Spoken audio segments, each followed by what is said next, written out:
નમસ્કાર વિદ્યાર્થી મિત્રો, હું છું હિતેશ ગઢવી. સ્વાગત છે તમારું આપણી YouTube ચેનલની અંદર અને ઇન્સ્ટા પેજમાં. મિત્રો, પ્રથમ પરીક્ષા જે છે એનો ડંકો વાગી ગયો છે. મતલબ કે જેટલી પણ ગુજરાતની શાળાઓ છે, દરેક શાળાઓની અંદર પ્રિન્સિપલ સરે એક નોટિસ બહાર પાડી દીધી હશે. દરેક ક્લાસ ટીચરને જણાવી દીધું હશે કે આખી સ્કૂલની અંદર કંકોત્રી વહેંચાઈ દો, પ્રથમ પરીક્ષા આવવાની છે અને એની ડેટ પણ હવે ફિક્સ થઈ ગઈ છે 14 ઓક્ટોબર 2024. તો તમે બધા જ તૈયાર હશો 14 ઓક્ટોબર માટે. આ કોઈ સેલિબ્રેશન નથી પણ મહા સેલિબ્રેશન છે. બીકોઝ 14 ઓક્ટોબર થી જે પરીક્ષા ચાલુ થવાની છે એની તૈયારી કેટલા ટકા તમે કરો છો એ બધો જ ઇમ્પેક્ટ બોર્ડ ની અંદર પડવાનો છે. તો બોર્ડ માટે તૈયારીનો આ પ્રથમ પાર્ટ છે. જે લોકો અહીંયા ટોપ કરશે ડેફિનેટલી એનો બોર્ડમાં ટોપ કરવાના ચાન્સ સૌથી વધારે હશે. પ્રિપેરેશન ઉપર ફોકસ કરો. બધા જ ફેસ્ટિવલ આવે છે. અમે પોતે ગણેશ સ્થાપના કરી છે, વિસર્જન સુધી ગયા છે અને બહુ જ એન્જોય કર્યું છે. પણ સાથે સાથે આપણા જે પણ કામ છે એના પર ફોકસ કરીએ. અત્યારે હાલ જે પણ એક્ટિવિટી તમે કરો છો એની સાથે સાથે એક વખત બોર્ડ એક્ઝામ પર ફોકસ કરો. બંને કામ એક સાથે શક્ય છે. જો આપણે બોર્ડ એક્ઝામ માટે સિરિયસ છીએ, સાયન્સ લઈને બેઠા છીએ, તો સાયન્સમાં જે પણ કામ કરવું છે એ આપણી ફર્સ્ટ પ્રાયોરિટી હોવી જોઈએ, સેકન્ડ નહીં.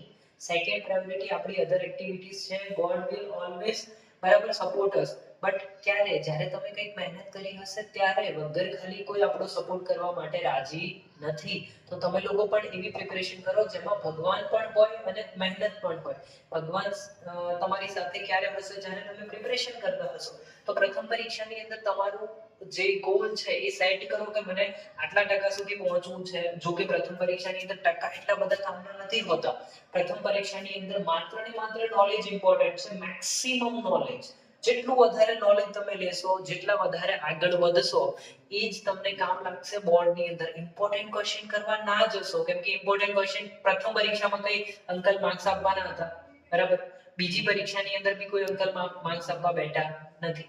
હા, થર્ડ એક્ઝામ કે જે બોર્ડ લેશે એની અંદર બંને પરીક્ષાના માર્ક્સ કમ્પેર થશે. ત્યારે તમે જે પણ ઇમ્પોર્ટન્ટ કરવું હોય એ વધારે ઇમ્પોર્ટન્ટલી કરજો. હાલ તમારો ફોકસ આખા સિલેબસ ઉપર હોવો જોઈએ. ઇવન ચેપ્ટર નથી ચાલ્યા તો બેટા જેટલા પણ ચેપ્ટર ચાલ્યા છે એ ધારો કે 1 થી 5 ચેપ્ટર ચાલ્યા છે તો 5 ચેપ્ટર કમ્પ્લીટ કરો. છઠ્ઠું વર્ષો નહીં, જ્યાં સુધી 5 ના આવડી જાય ત્યાં સુધી. આપણો ગોલ જેટલું ચાલે એટલું કરવાનું છે. જેટલું નથી ચાલ્યું એને કોઈ જોડે નહીં ફરવાનો નથી. જેટલું ચાલે એટલું બેસ્ટ રીતના આવડવું જોઈએ, એ ઇમ્પોર્ટન્ટ છે, બરાબર?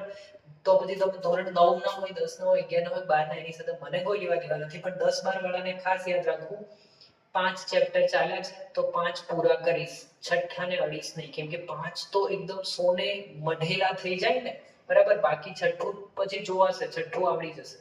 પહેલા 5 કમ્પ્લીટ કરો અને સરખી રીતના કરો. પહેલા 5 ના ઇમ્પોર્ટન્ટ ક્વેશ્ચન્સ ના કરશો, આખા જ કમ્પ્લીટ કરો with MCQ, with SQ, with VSQ, બધું જ કમ્પ્લીટ કરી નાખો એનું. તો તમે લોકો ફર્સ્ટ એક્ઝામ માટે કેટલા સિરિયસ છો? ઓકે, ફર્સ્ટ એક્ઝામના જેટલા પણ પેપર્સ છે અમે લોકો અવેલેબલ કરી દઈશું. આપણી જે YouTube ચેનલ છે +958 602589 ઓનલી 11-12 વાળા જે સ્ટુડન્ટ છે, 11-12 અને 10th વાળા સ્ટુડન્ટ છે, કોન્ટેક્ટ કરજો. ઓનલી મેસેજ કરજો એટલે તમને ગ્રુપ લિંક્સ આપશે અને એની અંદરથી તમે જોઈન થઈ શકો છો અને પેપર્સ ફર્સ્ટ એક્ઝામના લઈ શકો છો, જે તમને પ્રેક્ટિસ માટે બહુ જ કામ થશે. Thank you so much for watching this video.